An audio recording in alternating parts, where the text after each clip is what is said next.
गहिरो नमस्कार। आदरणीय बुवा आमा, दिदीबहिनी तथा दाजुभाइहरू, म आज एक अत्यन्त संवेदनशील घडीमा तपाईहरू सामु उपस्थित भएको छु।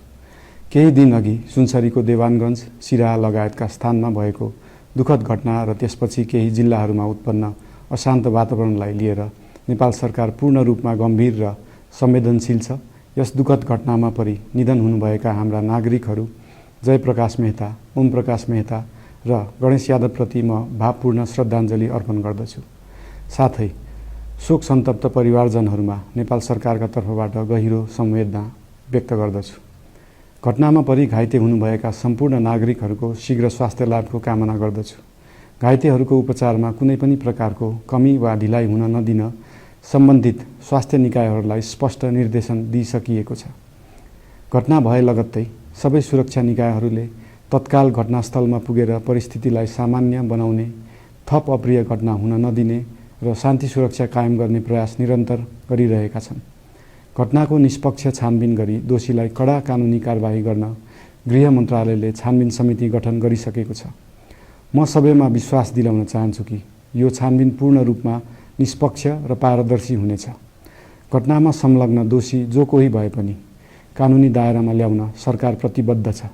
अवस्था थप नबिग्रियोस्, कुनै पनि नागरिकको जनधनको क्षति हुन नपाओस् र स्थानीय स्तरमा विश्वासको वातावरण बनोस् भन्नका लागि नेपाल सरकार निरन्तर क्रियाशील छ।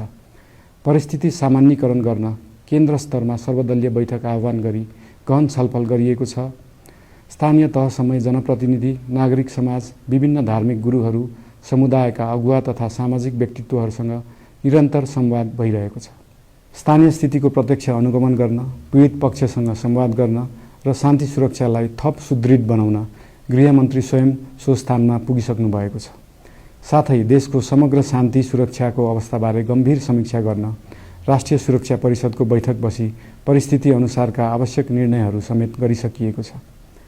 यस्तो संवेदनशील घडीमा सामाजिक सञ्जाल वा अन्य माध्यमबाट असत्य, अपुष्ट सूचना, अफवाह, घृणा फैलाउने सामग्री वा समुदायबीच वैमनस्य बढाउने अभिव्यक्ति प्रचार प्रसार नगराउन अनुरोध गर्दछु।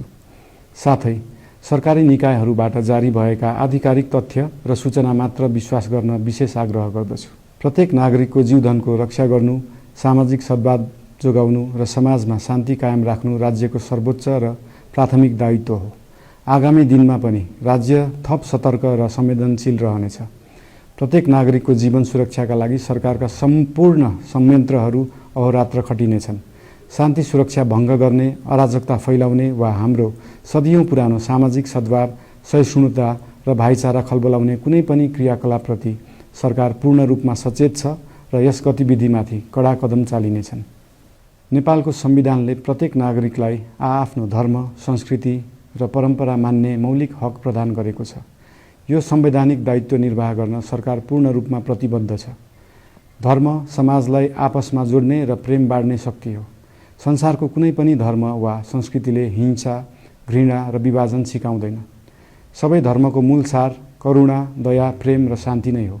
देशको कुनै एक स्थानमा भएको अनपेक्षित र दुःखद घटनालाई लिएर कुनै सिङ्गो समुदायलाई आरोपित गर्नु र देशका अन्य भूभागमा समेत त्यसको प्रतिशोधको आगो फैलाउनु कुनै पनि दृष्टिकोणबाट न्यायोचित वा न्यायसङ्गत हुन सक्दैन।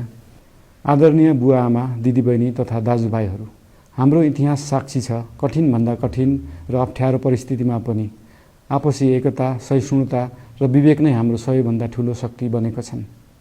हामी सबैले जिम्मेवार नागरिकको भूमिका निर्वाह गर्दै यो सुन्दर र शान्त नेपाली आकाशमा मडारिएको अशान्तिको बादल हटाउनु पर्नेछ। हम आम नागरिक समाज, धार्मिक समुदाय, सब आदरणीय अगुवा, सब राजनीतिक दल आ जिम्मेवार संचार के माध्यम सबके धैर्यता आ संयमता अपना के शांति, सद्भाव, भाईचारा आ राष्ट्रीय एकता कायम राख के लेल सरकार के तरफ से हार्दिक अपील कर रहल छी। धन्यवाद।